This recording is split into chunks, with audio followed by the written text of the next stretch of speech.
بسم اللہ الرحمن الرحیم۔ آج ان حضرات کی تلاوت سنتے ہیں۔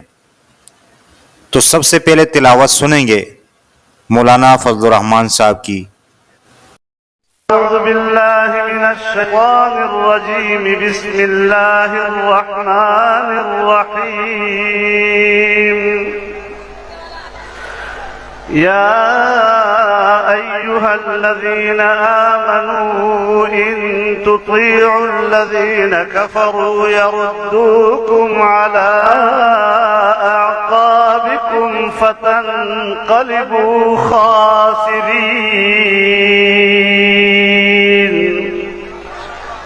بل اللہ مولاکم وہو خیر الناصرین،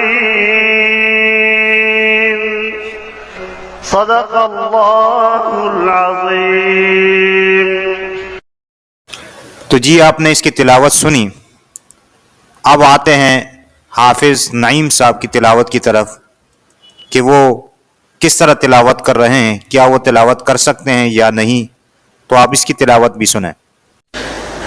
اعوذ باللہ من الشیطان الرجیم، بسم اللہ الرحمن الرحیم۔ وأصحاب الشمال ما أصحاب الشمال في سموم وحميم وظل من يحموم، صدق اللہ العظیم۔ تو دیکھیں آپ نے ان کی تلاوت بھی سنی۔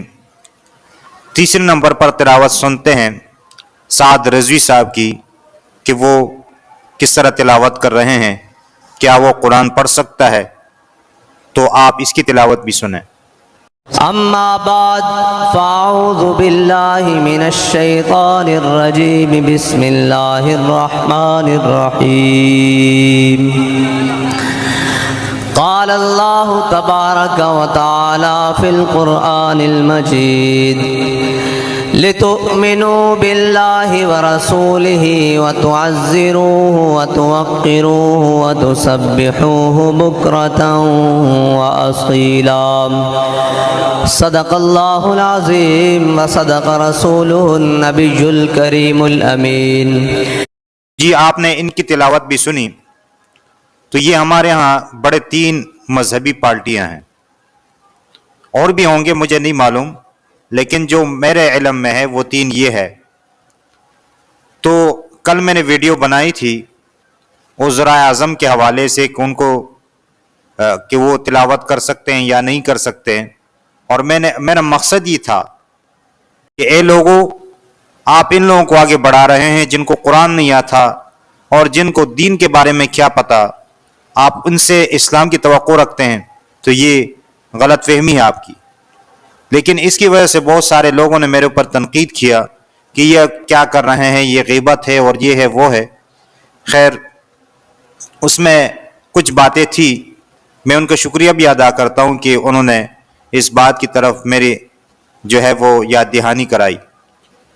لیکن اب یہ لوگ ہیں، ہمیں چاہیے کہ ان کو آگے بڑھائیں، کیونکہ ہماری توقع ان سے ابھی ہے۔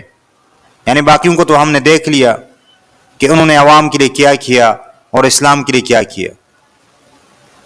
اب ہماری امید ان لوگوں سے ہے ابھی، اور ہم یہاں پر سکون سے رہیں اور امن سے رہیں، کیونکہ آج کل آپ کو پتہ ہے کہ مہنگائی اتنی بڑھ گئی ہے کہ یہاں رہنا مشکل ہے، اور یہاں پر امن کی صورتحال بھی آپ اس سے بھی واقف ہیں۔ آپ مشاہدہ کر لیں کہ جس کے پاس مال ہے وہ اپنے مال وہ پریشان ہے کہ میں مال کہاں سنبھالوں، باہر نہیں نکال سکتا ہے، اگر گھر میں رکھتا ہے تو اس کے اوپر لوگ آ کے اسے چھین لیتے ہیں، اس کی جان لے لیتے ہیں۔ اور اگر جس کے پاس گاڑی ہے بھی آپ حشر دیکھ لے، یہ لوگ اگر آگے آئیں تو انشاءاللہ العزیز یہ مسائل حل ہو جائیں گے، اور ہماری ان سے امید ہے۔